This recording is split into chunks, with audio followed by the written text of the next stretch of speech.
We're so glad you've joined us on the ERLC podcast to explore how the Bible addresses important cultural issues pertaining to life, religious liberty, marriage and family, and human dignity, and how we can walk in wisdom for God's glory and for the flourishing of our neighbors. If you're enjoying this podcast and find it helpful, please leave a review wherever you listen. This will help more people find and benefit from what we're learning together. We are grateful for the time you take to join us for these conversations.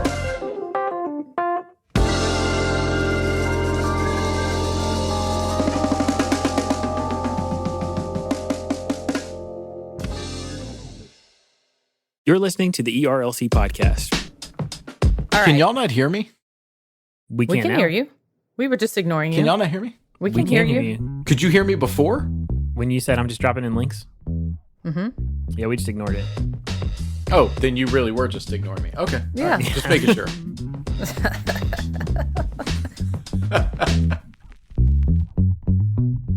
As 2020 comes to a close, we're thankful for the role we've been able to play in your lives. We're thankful that we get to assist churches by helping them apply the gospel to moral and ethical questions of the Christian life, and by speaking from our churches as a witness to the public square. This podcast is one of the many ways we do this. If you've benefited from the content shared on this podcast, would you please consider making a year-end donation? We're supported by the cooperative program of the Southern Baptist Convention, but any individual donations we receive apart from that goes to placing ultrasound machines in pro-life pregnancy centers and advocating for religious liberty and human dignity here at home and across the globe. Please consider making a year-end donation at erlc.com/donate. Hello, and welcome back to this week's episode of the ERLC podcast, where every week we're talking about our work here at the ERLC and focusing on what Christians need to know about the things going on in the world. I'm Josh Wester, and with me on the podcast today are my co-hosts, Lindsay Nicolay. Hello, everybody. And Brent Leatherwood. Howdy, friends. It's good to be back. Brent, it's good to have you back, man. That's right. I forgot you were gone. Yeah, I missed last week, right? Yeah, I hate to tell you, we got so much good feedback about that episode last week, but I'm still confident you were sorely missed. You know, it's good to change things up a little bit. It's like, I'm all the time I eat Honey Nut Cheerios, but every now and then I like a little bit of Lucky Charms. And it's okay. I'm going to go back to Honey Nut Cheerios, but it's good for the audience. But Lucky Charms, it whets the appetite. Yes, you don't know what you got till it's gone. So thank you, Lindsay. And later in the show, we're going to talk to a special guest, Dr. Russell Moore, the president of the ERLC, our boss, and we are very excited to have him on the show today. But Lindsay, take us into it. Tell us what the ERLC has been talking about this week. Are we actually ready for me to do that? I'm ready for you to do that. And see, I wanted to start off by saying, okay, so I need to just come up with a different line. Alrighty, folks. So for our first piece on ERLC.com this week, we are returning to our primer series. Instead of starting with okay, you decide to go to alrighty, folks. Yes. Yeah.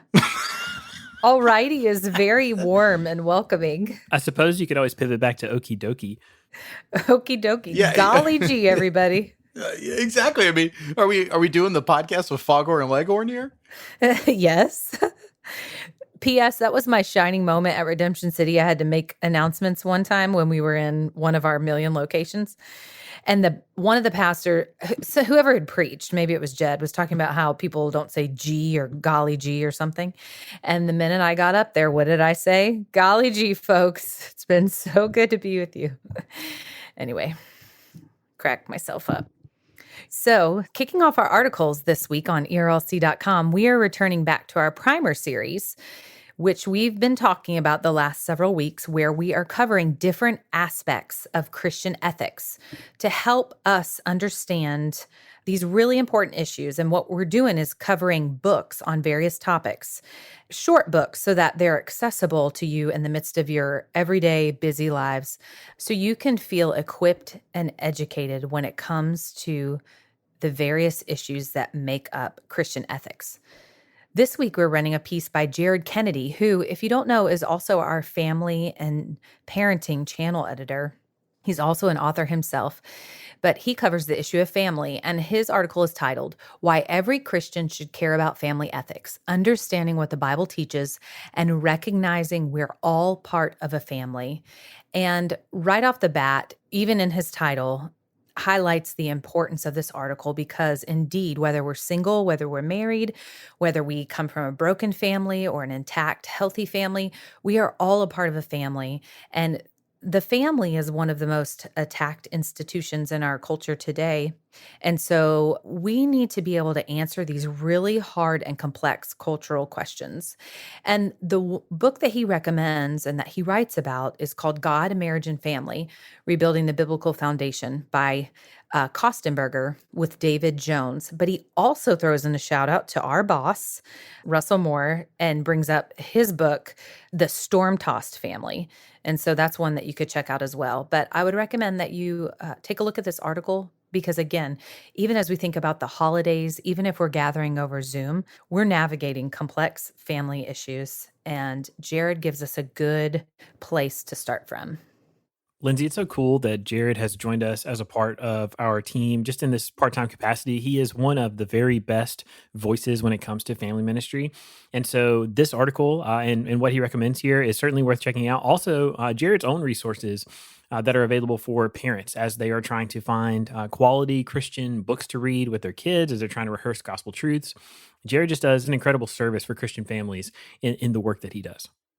Yeah, we are so thankful for Jared, and his contributions have just been excellent. So again, I would encourage you to check out that article.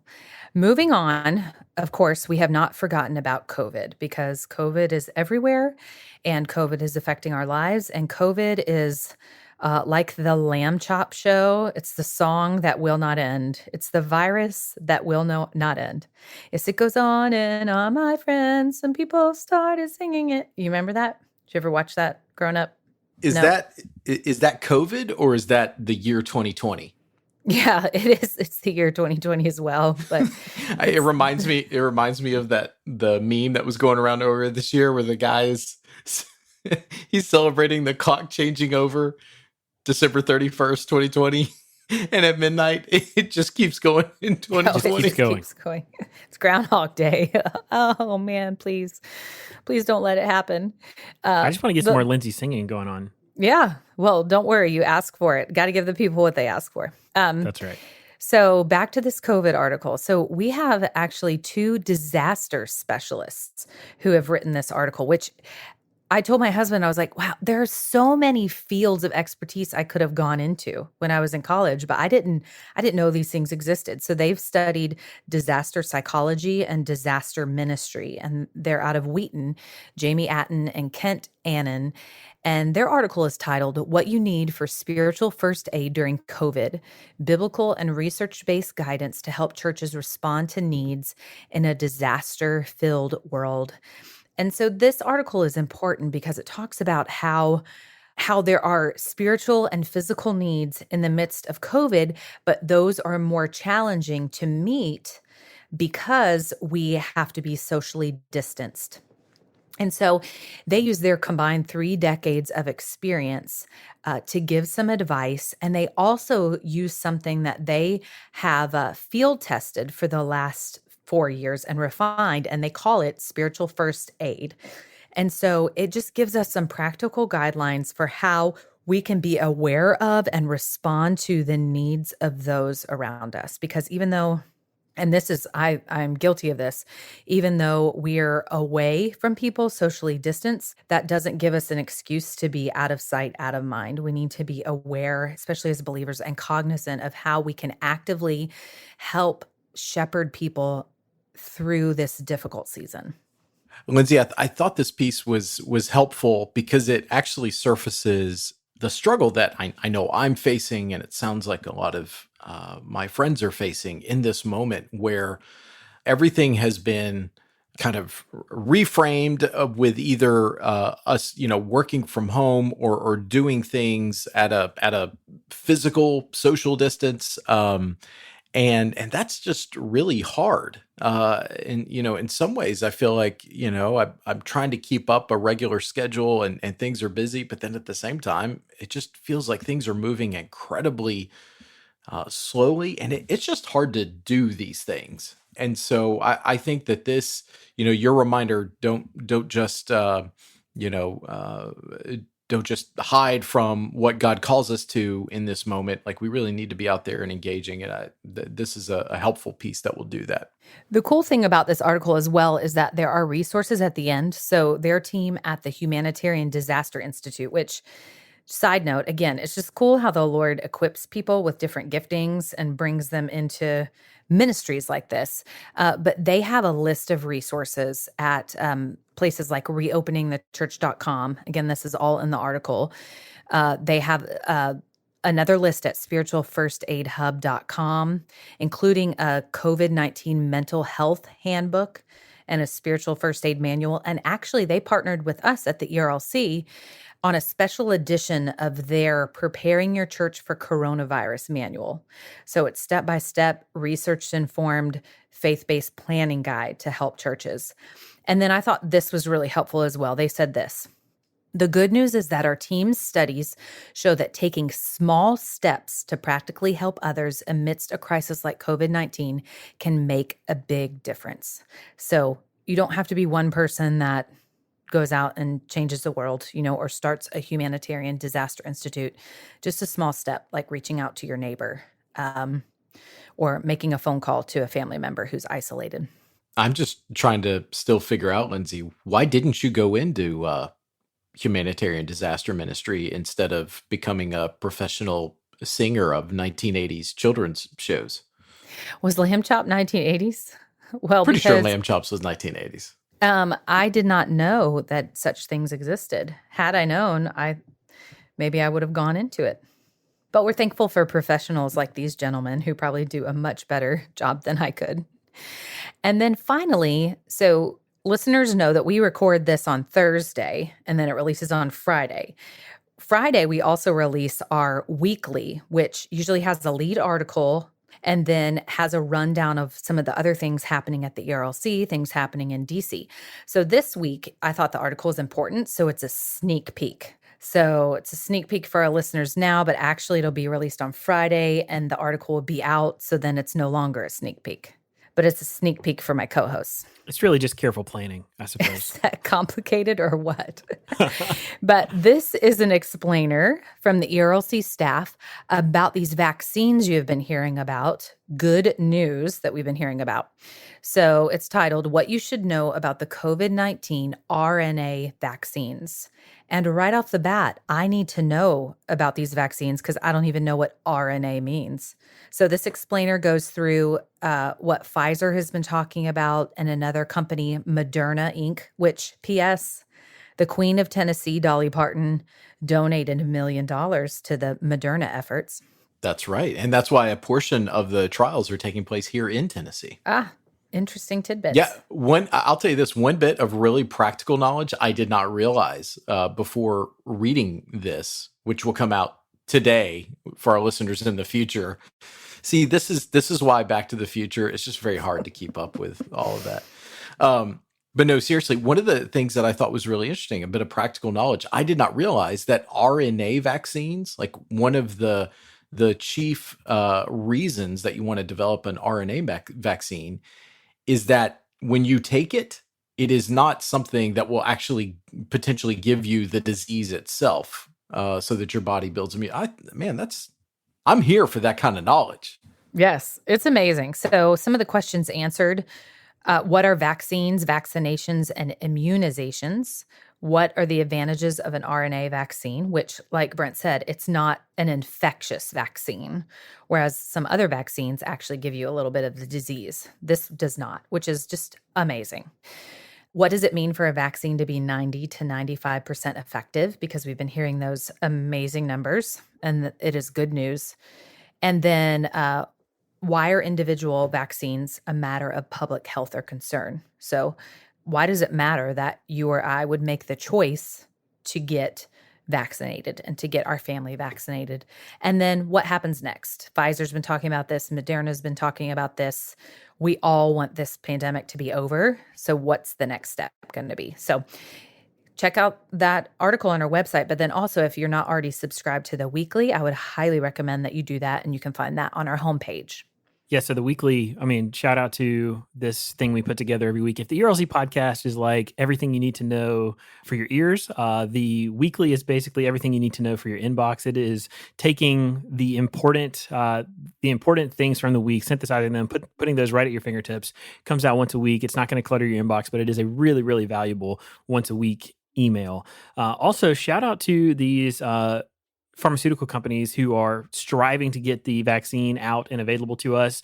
Pfizer announces that they have a vaccine that's over 90% effective. Then Moderna's out and says, well, ours is 94.5% effective. And then Pfizer comes back and says, well, actually, ours is 95% effective. We're right there. Early next year, vaccines are going to be making their way out there, and an explainer like what you will find in this week's weekly. Those are really helpful to answer basic questions about vaccines that everyone is asking right now. So maybe I'm feeling particularly punchy this morning. I'm not sure why, but I just want to stop for a second and just say, step back in this conversation. So we are three conservative Christians, particularly three theologically conservative Christians here.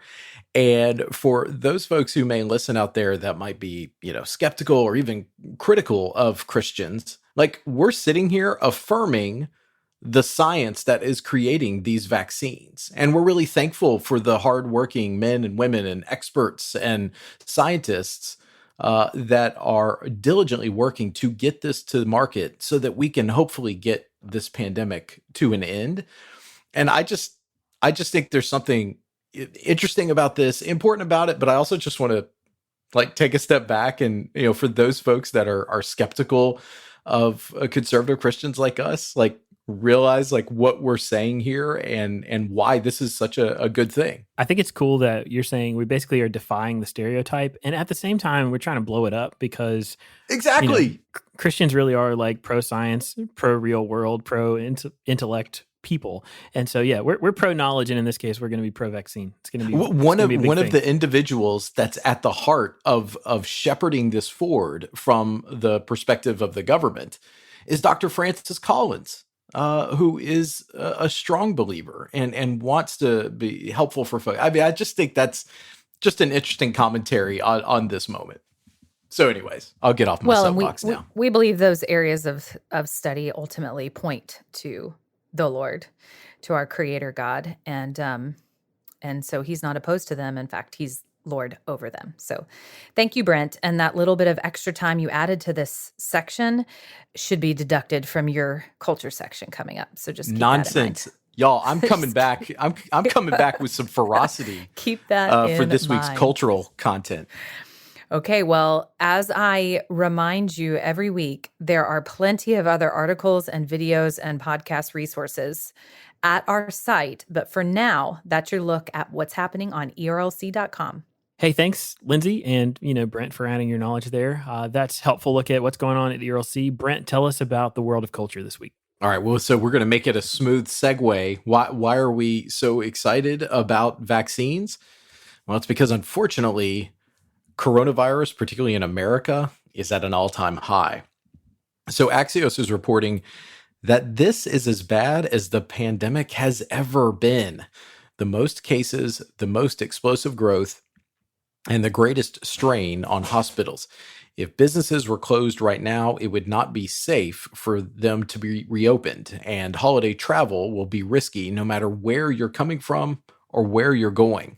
So this is their look at the numbers. Over the past week, the U.S. averaged more than 154,000 new cases per day, the highest rate of the entire pandemic.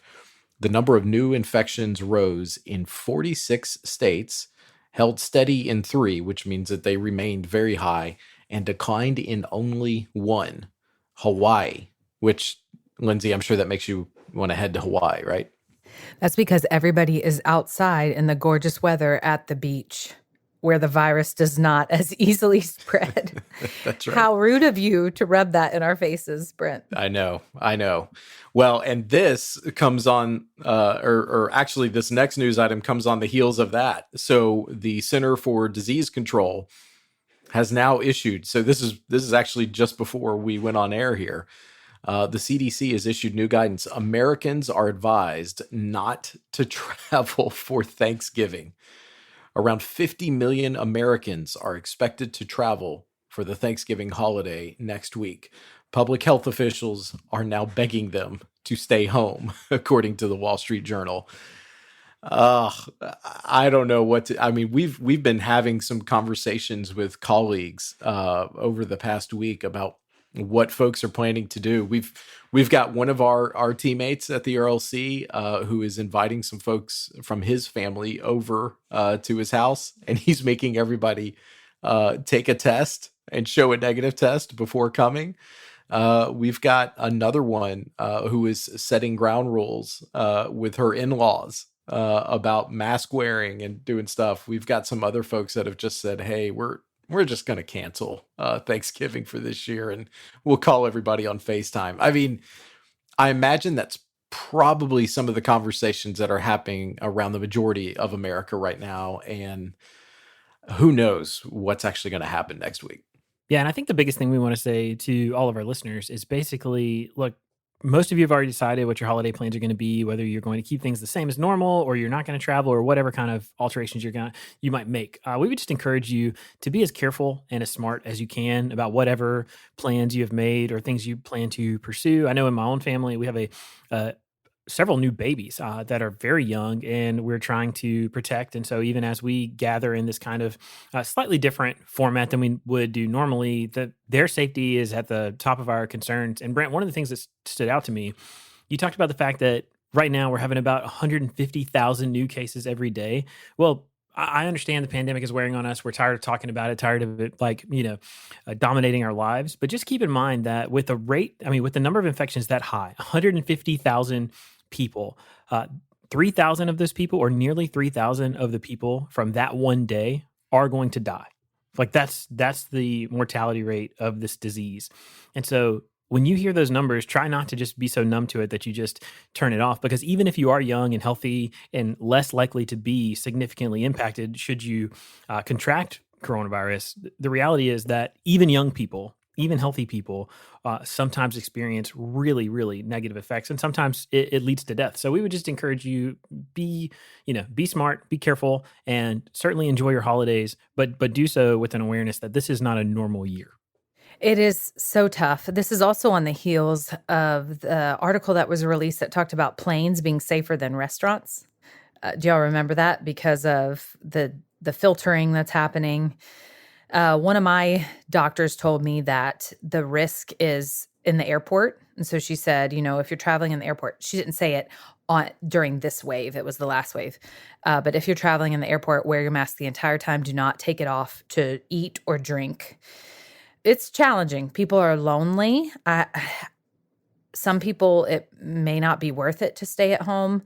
So there are just no easy answers to this. And I guess we just pray that the Lord would just mitigate the effects of this virus and keep it from spreading. Yeah, it's just like you said, this is a tough situation. And we've all got quarantine and isolation fatigue, and my heart especially hurts for those people who are kind of doing this solo or out on their own. And so I just don't know. There isn't any guidance or advice to give other than what Josh said. Like, be responsible and be safe. But hopefully we can all celebrate a happy Thanksgiving. And look, one positive development that happened this week that maybe could help us all. The New York Times is reporting that the Food and Drug Administration on Tuesday of this week gave an emergency green light to the first rapid coronavirus test that can run from start to finish in your own home, paving a potential path for more widespread testing outside of healthcare settings. With a relatively simple nasal swab, the test can return results in about half an hour and is projected by the company to cost about $50 or less, according to the product's website. The test, developed by the California-based company Lucira Health, requires a prescription from a healthcare provider. It seems like we're close to having several of these, maybe even a couple that will be over the counter, available for widespread distribution across the country and hopefully across the globe. And that, to me, seems like a big piece of the puzzle here towards getting some sort of rapid confirmation that you do or do not have the virus. And then you can either isolate or continue to go about your business. And so that feels like this is an important development that probably is getting obscured a little bit by the news on the vaccines, some of the other stuff that we're going to talk about in culture. I'm sure it is an important development. It does seem like one. I just would want to know the effectiveness, since the rapid tests, as we've seen, even through other people's lives that we know, aren't as accurate as the tests that take longer. So people are getting negative and positive tests in the same day. So yeah, I would just like to know about the effectiveness. There was also a Time article, which was really interesting, that we'll link to, that this doctor was talking about a plan to have rapid antigen tests that are much cheaper than these tests. And that way you could know if you were infectious. So I thought that was really interesting and creative. I think from the early stages of this pandemic, we've all realized that a critical part of getting us out of this is widespread testing. And if it can be done safely and effectively at home, gosh, that would take us leaps and bounds from where we are today, which is honestly a pretty concerning time for this pandemic. Because I remember back when we were looking at 20, 30,000 cases a day nationwide and thinking that was a lot. And we are far, far above that. All right, moving on. The presidential transition. So CNN is reporting that President-elect Joe Biden is filling out his West Wing staff this week. The Biden-Harris transition team announced several White House senior staff on Tuesday, one being Jennifer O'Malley Dillon, who was the successful campaign manager for the Biden for President campaign. She is joining the West Wing staff as a deputy chief of staff. Mike Donilon, chief strategist for the Biden campaign, he's coming aboard as senior advisor, as well as Steve Ricchetti, who is a co-chairman of the Biden campaign.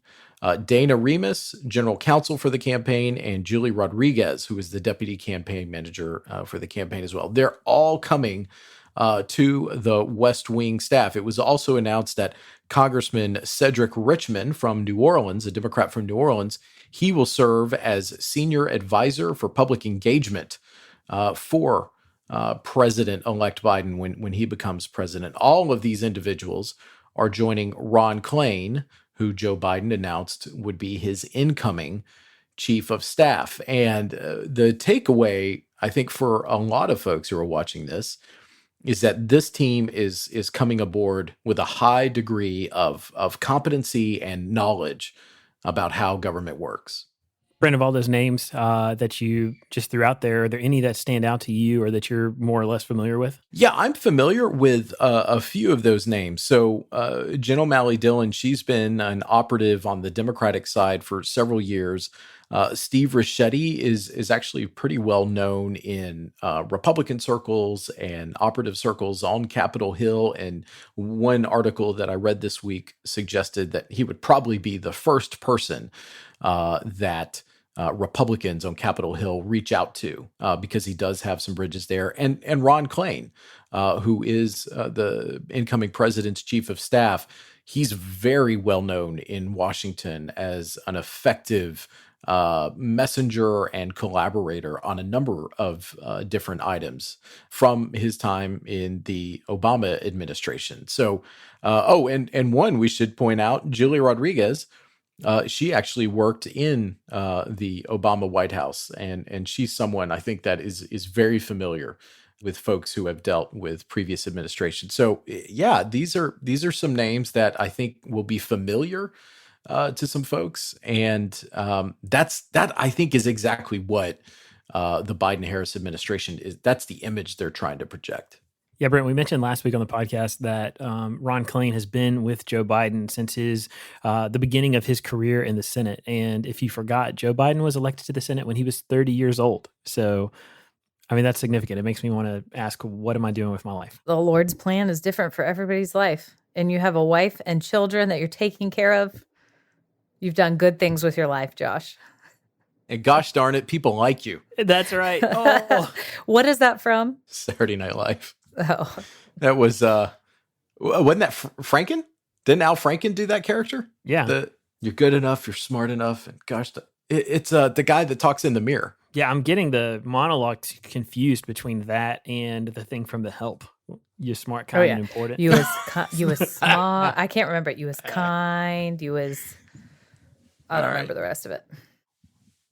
Meanwhile, the legal team representing the Trump campaign continues with challenges across the country to various states and counties in their tallying efforts from the recent election. So CBS News is reporting as President-elect Joe Biden lays the groundwork for his transition to the presidency, President Trump still refuses to acknowledge his defeat and is instead looking to the courts to rescue his chances for a second term in the White House, though in most cases, it's been unsuccessful. Since Election Day, the number of lawsuits filed by the Trump campaign and Republican voters in an effort to halt the certification of election results has swelled to more than a dozen. As a matter of fact, I think it's over 24 at this point, with legal battles focused on a handful of key battleground states where Mr. Trump lost.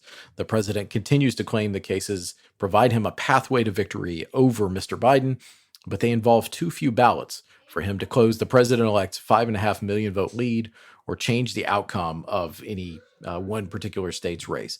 As a reminder, Mr. Biden secured 306 electoral votes to Mr. Trump's 232. That's where we currently find ourselves. I want to say I saw one statistic this week that so far the challenges emanating from Trump's legal team is something like 1 for 25.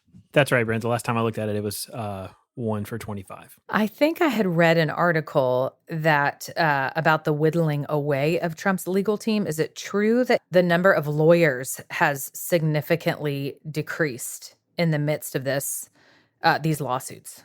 Well, I don't know, honestly, if it's fair to say that the overall number of lawyers participating in it have been whittled away, because I think they've been replaced by other individuals willing to serve as counsel. But Gotcha. In one instance this week in Pennsylvania, because they have had such turnover in the legal team there, they've had to refile their challenge 3 separate times.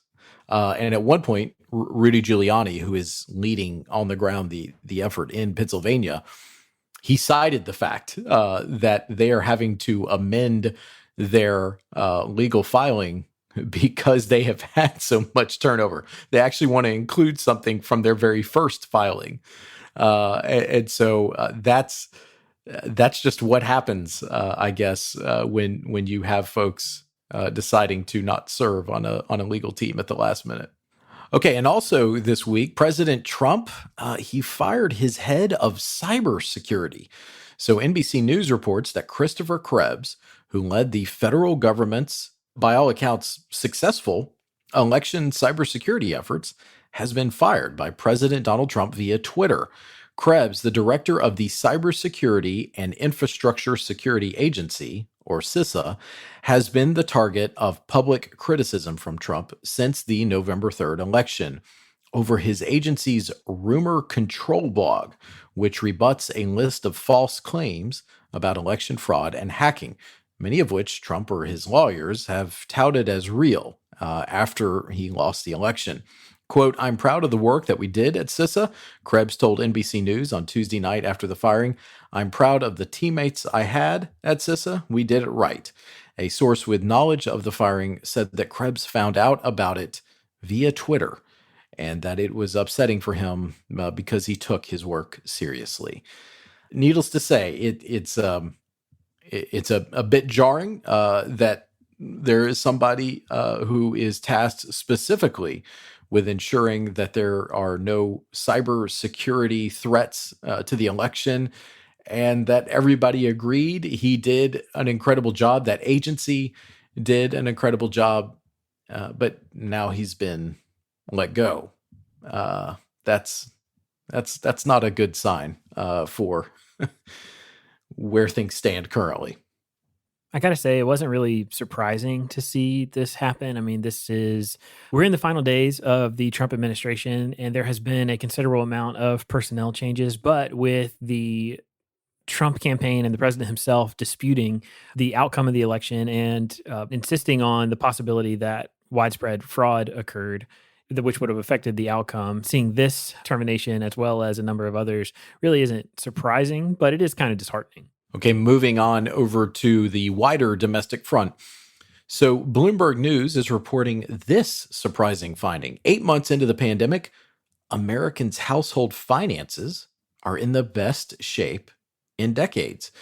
So it's a seemingly incongruous thought that with the widespread business lockdowns earlier in the year and coinciding surge in unemployment, and it certainly doesn't apply to all females equally, but it points to just how strong the U.S. economy was going into the virus outbreak and how powerful the combined monetary and fiscal response was from the Federal Reserve, Congress, and the Trump administration. So I remember all these studies from, over the past several years talking about things like Americans are over-leveraged when it comes to debt, or the majority of Americans, their savings account just don't have enough resources in them should any family have to deal with an unexpected need or emergency. And this study is showing, I assume because a lot of us just haven't been doing as many of the extracurricular things that we're used to doing as individuals and families, that we're actually starting to have more resources. So I guess that's a good thing. Well, I can certainly say for us being at home, we've been able to change our car insurance, which has saved us some money because we're not driving as much, which I know they're doing for some other people, the insurance companies. Also, it's given us the opportunity to look at our budget, and we were floored by how much we were spending at the grocery store, even though I promise you, we do not eat like kings and queens. My husband eats chicken tenders and mac and cheese many nights, which is very sad situation, but he's happy about it. And so we've been trying to be more cognizant of that as well. Although my spending on Amazon is definitely not decreased. So I don't know, but I guess this is one of those silver linings that we can be thankful for in the midst of this hard season. This is a total unintended segue from what Brent was talking about, but Lindsay, you're talking about Justin eating mac and cheese and chicken strips or chicken nuggets makes me feel like you're saying to him, you will eat your chicken nuggets and you will like it. What does that come from? No, it's just the impression that you have left me with is that your husband he requests. Joyfully. He requests them. Yes. Okay. He's like, I was like, what do you want for dinner tonight? Chicken tenders and mac and cheese sounds really good. I'm like, really? So he requests it. And ladies, find yourself a husband who is not a diva when it comes to food. It will bless you greatly. That seems like sage advice. That is sage advice. I tell you what. Oh, there you go.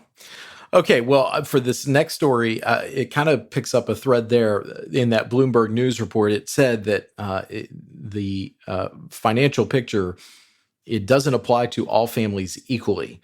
Well, the New York Times is focusing in on one group in particular where the coronavirus pandemic has actually been pretty harmful. For millions of working women, the pandemic has delivered a rare and ruinous 1-2-3 punch. First, the parts of the economy that were smacked hardest and earliest by job losses were ones where women dominate: restaurants, retail businesses, and healthcare. Then a second wave began taking out local and state government jobs, another area where women outnumber men. A third blow has for many been the knockout, the closing of childcare centers and the shift to remote schooling. This has saddled working mothers much more than fathers with overwhelming household responsibilities. Look, that is the reality for many individuals, many families out there. It is challenging. I think the blessing of it is kids getting home and getting to be with their families. It's twofold. It's like bittersweet. It's so tough to try to manage all of these responsibilities And as moms, as I believe the natural nurturers, that's just designed in us, you do take over an overwhelming amount of household responsibilities and the care for the children, although dads are, like my husband, is incredibly helpful. But at the same time, kids being able to come home and be around their families more, like that's been a blessing for us as well, although it's been challenging. So for me, it's hard to interpret, and it's twofold. Right, and there may be individuals who aren't in as privileged of a position that we're in, and maybe if you're a single parent in a household, I can't imagine how stressful this moment is. And so it's just I just surfaced this story because it is a reminder of the various circumstances, some of which are even more challenging than what the three of us are facing with folks out there. All right, Yes, moving on. Well, and Brent, I whoa. would say by and large, Record scratch. yes, by and large, I'm glad you said that, because the three of us have it easy compared to many, many people in our nation, and especially single parents who are responsible for the economic well-being of their home all on their own as well. Yeah, I cannot imagine. So I'm glad that you pointed that out. All right, well, in good news, in SBC life right now, look, a number of our listeners are probably very familiar with the structure of the Southern Baptist Convention, but we should just point it out for maybe those who are not. There are 43 state conventions around the country that represent the various churches that are in each of the 50 states, and a number of them have moved their gatherings online.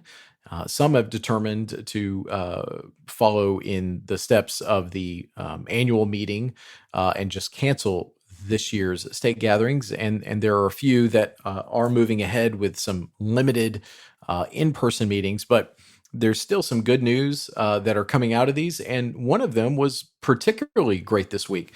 An abbreviated one-day session on November 10th at the historic First Baptist Church of Columbia is where messengers passed the gavel to Alex Sands, the state convention's first ever Black president in South Carolina.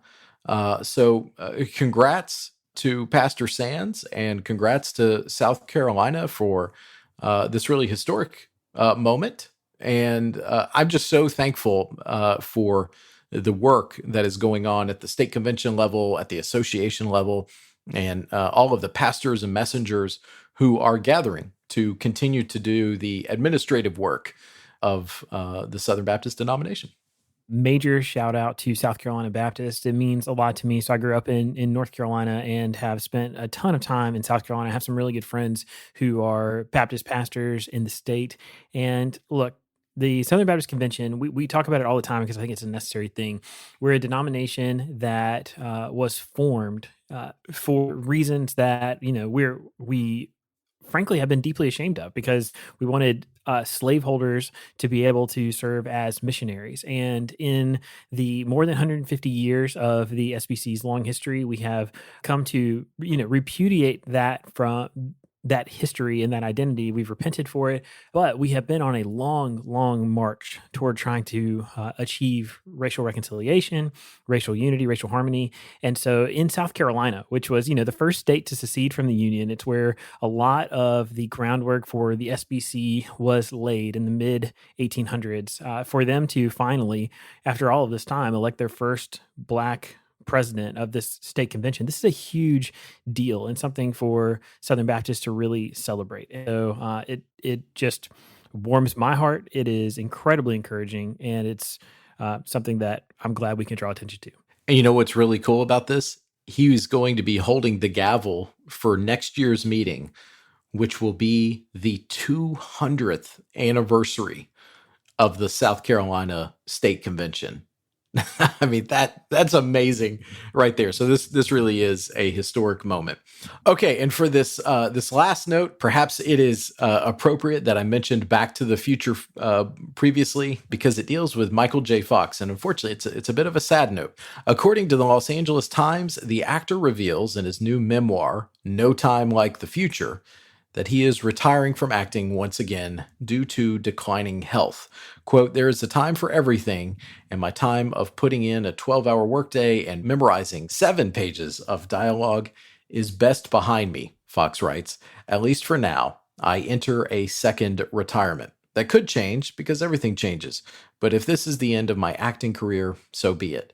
The actor was diagnosed with early onset Parkinson's disease in 1991 at the age of 29. Gosh, that's incredible. He went public with the diagnosis in 1998, becoming a strong advocate for Parkinson's research through the Michael J. Fox Foundation. Michael J. Fox's story and work with Parkinson's is so important to my family because we have a family member that has Parkinson's and that I'm sure has benefited from the work and the attention that he has given to Parkinson's and Parkinson's research. So it's also encouraging to see. I know he is must be struggling. It's also encouraging to see how well he actually has done since being diagnosed at such a young age. Never forget Back to the Future and Family Ties. That's right. I was too young for Family Ties to be a show that I actually watched, but, hoverboards and Back to the Future is something that I'll never forget. I'm still waiting for my hoverboard. Okay. All right. Well, Lindsay and Josh, that's your look at This Week in Culture. This episode of the ERLC podcast was sponsored by The Good Book Company, publisher of A Better Than Anything Christmas by Barbara Rioch. These daily Advent devotionals will help families get more excited about Jesus at Christmas than anything else. Find out more about this book at thegoodbook.com. So this is a really cool thing for us. For the first time on the ERLC podcast, we are going to have our boss, Dr. Russell Moore, who is the president of the ERLC, on the podcast with us today. Dr. Moore has recently launched a new book called The Courage to Stand, Facing Your Fears Without Losing Your Soul. And we're going to talk to him about the book today, about our work at the ERLC, and it is a real privilege to have him join us. Well, Dr. Moore, we are honored to have you on the podcast. And as we're getting started, you're so familiar to a lot of people that are regular listeners of the podcast. But for those that aren't, could you just tell them a little bit about yourself and what you do? And we always ask this question when we're starting. What's one thing that God is teaching you in this season of your life?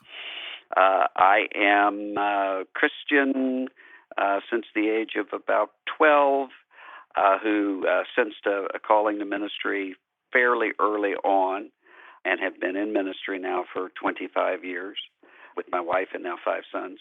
And what we do through the ERLC is 2 things: help to equip churches and Christians and families to apply the gospel to their moral decisions. And then we speak out from those churches and Christians to the outside world. God's teaching me a lot of things in this season of my life.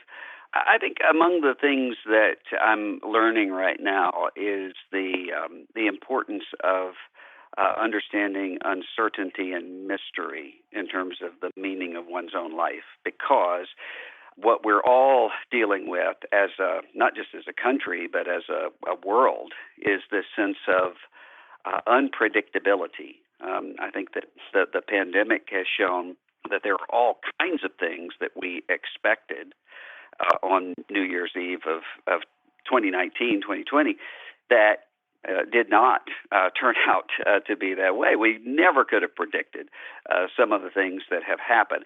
And I don't think that's an unusual situation. It's just unusual in the way that we're all seeing it right in front of our faces right now. But I think it causes us to reflect back on what the book of James says. Don't say, tomorrow we will do this and tomorrow we will do that. Ask instead if the Lord wills. And I think that's an important thing to learn. It's very difficult for all of us to learn that, because we'd rather just map out what tomorrow looks like, next year looks like, and so forth, rather than trust a God who's going to be here with us in it. There's a lot of truth in there. So, okay, sir. Well, I mean, as you know, our podcast, it focuses on Christians and culture, and you lead the ERLC in our mission. So could you help our listeners know a little bit more about how the ERLC's work relates to culture itself? Well, I think one of the mistakes that we make as Christians is to assume that culture is something that we can see outside of us, and we find a way to evaluate it. And so there would be some Christians who are more prone to affirm aspects of culture, and there will be other Christians who are more prone to oppose and to find all kinds of things within culture that they critique or that they find dangerous. But I think that the most important aspects of culture when it comes to Christians are not answering the questions that are being posed with biblical answers, although that's important too. What's more important is saying, what are the questions that are not being asked? Because that's how culture works in any context. It shapes not only the experience, but also the way that one even knows how to question the experience. And so if you're in a pattern, I was just talking to someone yesterday who had been in a really dysfunctional sort of family situation, and said after a while of living in this craziness, I started to think I was the crazy one. And that's actually the normal pattern of life in a fallen universe, is not to understand what the questions are that aren't being asked. And I think that what the gospel does is, as John Stott used to put it, the gospel forms the church, and the church carries the gospel.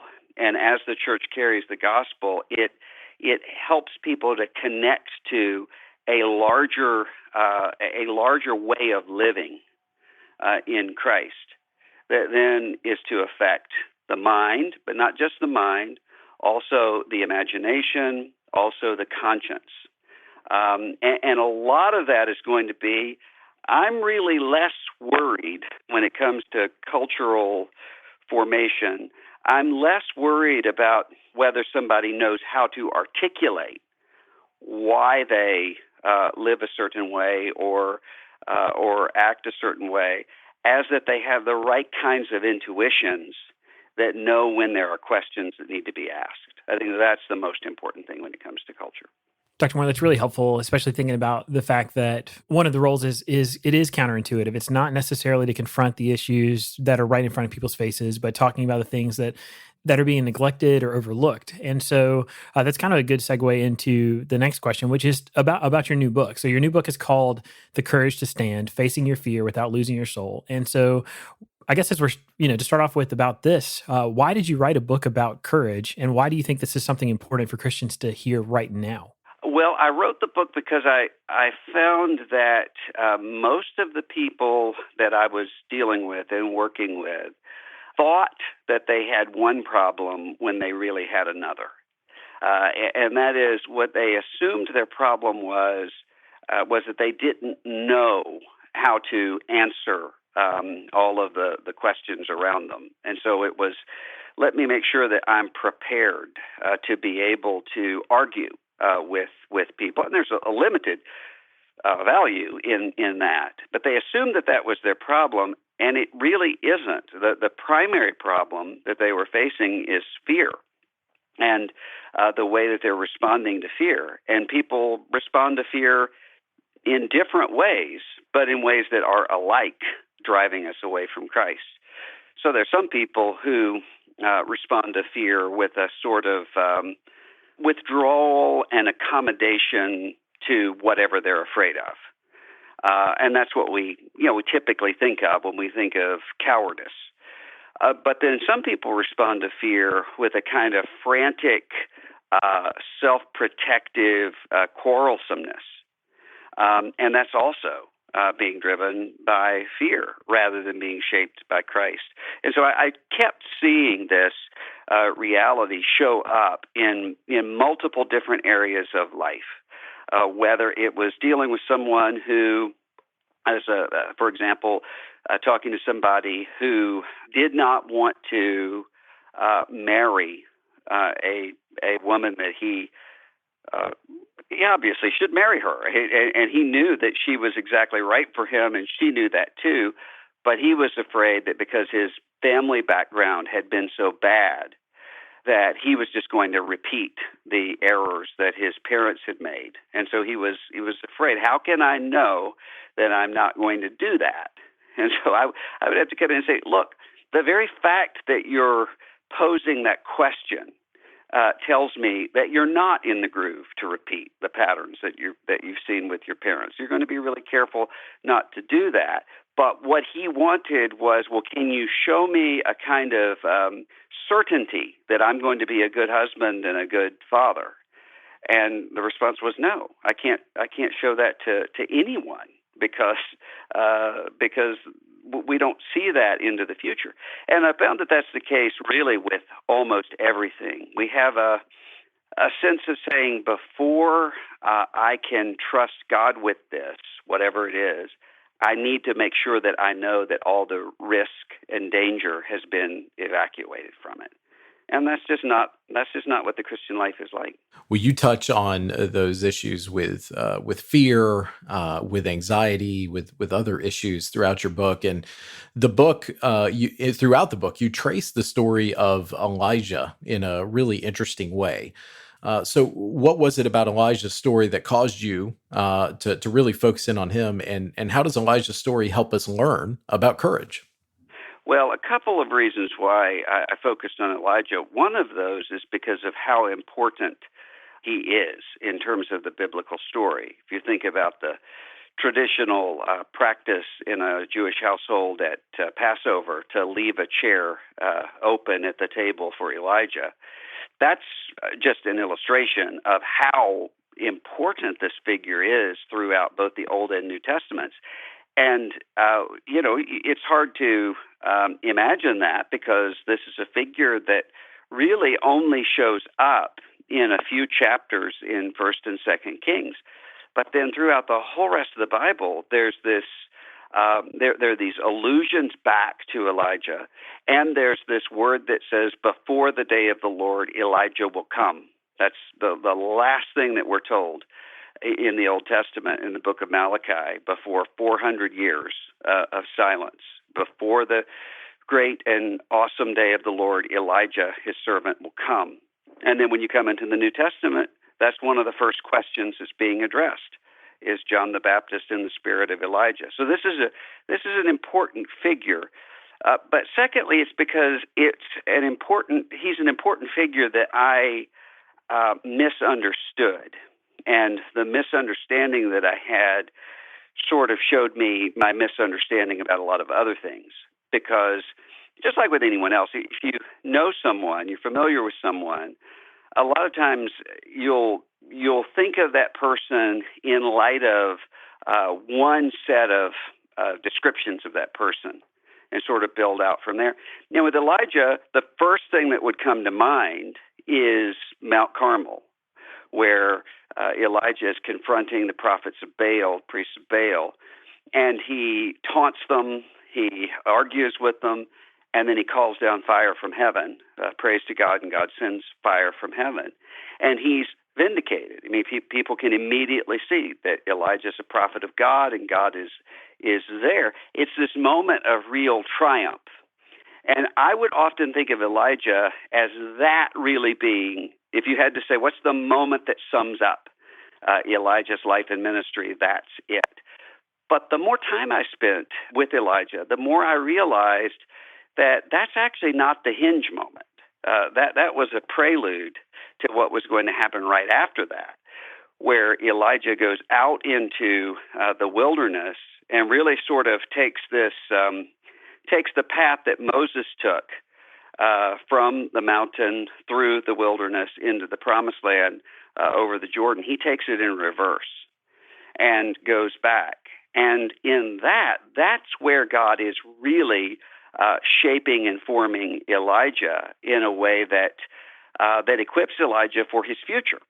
And his future is something that isn't resolved in 2 Kings. He's suddenly gone. No one knows how to find him. And he shows up next in Scripture at the Transfiguration, talking with Jesus Luke says, about what was going to happen at Jerusalem. And what was going to happen at Jerusalem is the cross. So 1 Kings 19, this chapter where, a lot of people look at it and they say, oh, this is about someone who's tired or exhausted or discouraged. And yeah, it is, but it's mostly about the cross and about Elijah coming to see a God who is present in the crucified and resurrected Jesus.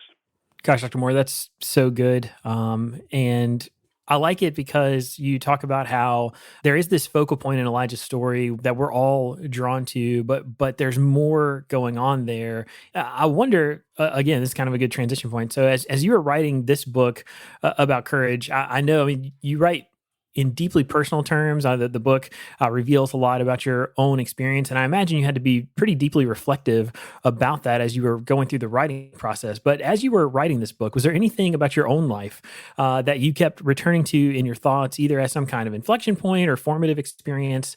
Was there anything like that as you were going through the writing process? Yes, and that's I talk about that in the first chapter.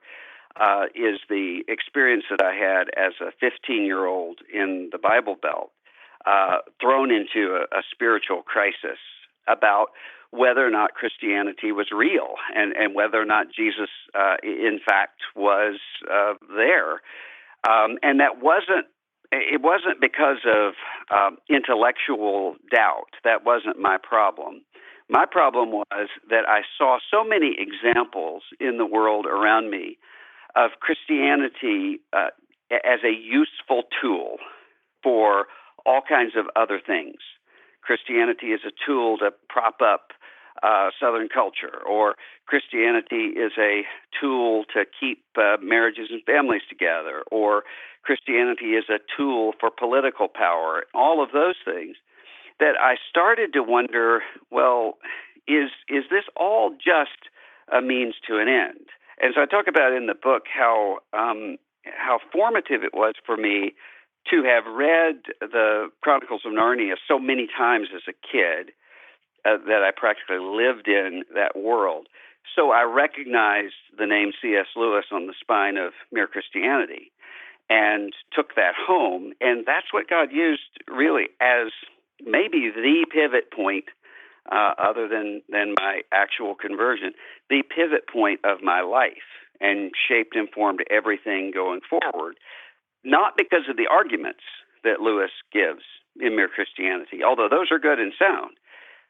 It's because of the tone of voice, where this is clearly somebody who wasn't trying to manipulate me or to mobilize me for anything or sell me anything. He really was bearing witness in a way that was able to speak to the mind, the imagination, the conscience, the psyche, all of that at once. And so I think the rest of my life has been sort of speaking to people who are in the same situation that I was in at 15, regardless of how old they are, because you're not able to tell. If you had seen me at 15 years old, you would not know that I was in any sort of spiritual crisis. I was somebody who was out serving in the youth ministry and in evangelism and all of those things, but underneath it was this deep fear about whether or not what my life was built on was real. And I think there are people like that in every sort of category, in every stage of life right now. Well, sir, I got to say an additional note about this book. One of the themes that you return to when you write is lessons from your childhood and formative years. And one of the ones that I particularly enjoyed was when your uncle was telling you about the church that he led right next door, about it having demons in it. And just you experiencing that and walking us through your thoughts as a child in the moment and how captivated you were by that and having to go into the church to retrieve something. I've just always particularly appreciated that about your writing, because I think so many of us have some similar experiences of that growing up in the church. Yeah, and I think that what's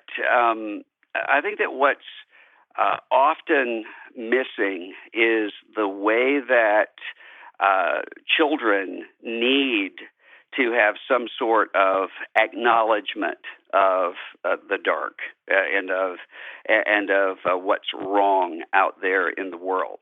And Mari Sindak, who wrote Where the Wild Things Are, and was really criticized for having a story with scary monsters in it for very young children, rightly said, children don't get scared of things because they read stories or because adults acknowledge those scary things. They get scared of those things because they intuitively know that they're out there, and they're wondering if the adults around them see it too. And so I think when you look at the way that the Bible speaks about reality, I was just reading this morning in an old essay of Reinhold Niebuhr talking about why he could not be a Buddhist. And he said Buddhism has a view of life that is only tragic, essentially. And you ultimately the goal is to escape it, but the life is tragedy.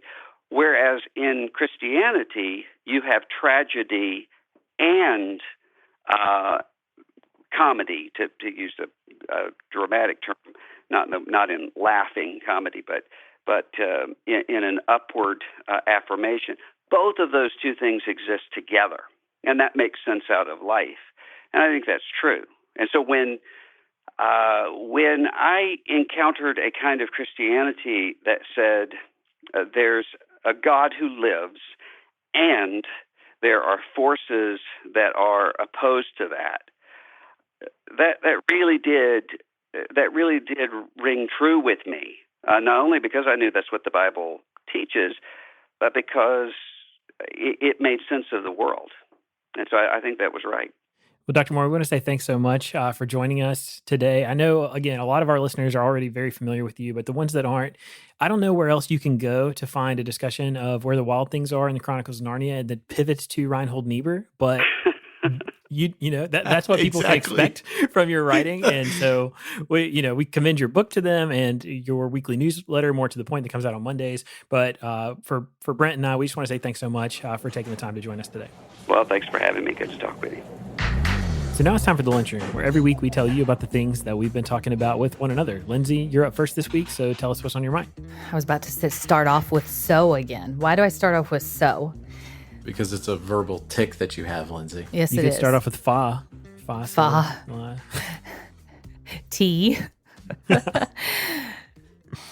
I've decided that for my lunchroom, and hopefully in the future too, I can provide some life hacks. Like the toothpaste thing, Life hacks with Lindsay. Life hacks with Lindsay.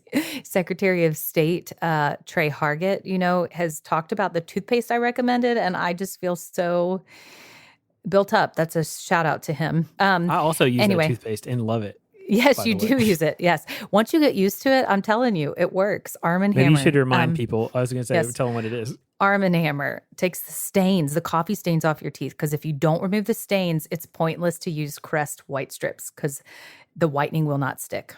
Who knew?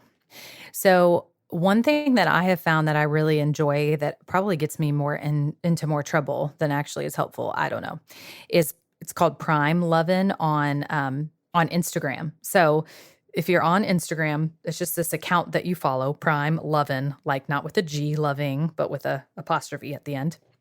And they follow Amazon and post all of these deals. And so you just scroll through them. So they've had great Christmas deals going on, toys for your kids, clothes, different Amazon products, which I love to buy things on Amazon. And I'm a total sucker for those what's that called? Clickbait from like BuzzFeed and stuff, for like 25 items on Amazon under $15 that will change your life. And I always get sucked into those. So I would recommend that you follow them on Instagram. Do you actually purchase anything when you get sucked into those clickbaity things? Sometimes, like the other day, I got sucked into one and got lost down the black hole of it and added something to my cart. in Amazon. So I have to think on it. That's what kind of shopper I am. I've got to think But like on it. what? So like, give us an example of a recent impulse buy like that. Like, Well, like I did haven't you bought end up this. buying a Slinky so they can go up and No. down your stairs? Or I what? never was good at using Slinkies or yo-yos, but No. I- Okay, wait. How can you be bad at using Slinkies? You just start at the top step and just push it, and it goes. it doesn't always work out that way. No, okay. I feel like my Slinky just tumbled and didn't do what Slinkies are supposed to do, like an accordion. Anyway, you must that's have beside the point. gotten your Slinky from like Dollar General. Probably. I was going to say it's generic. Slinkies are like the toy that you can't mess up. I mean, come on.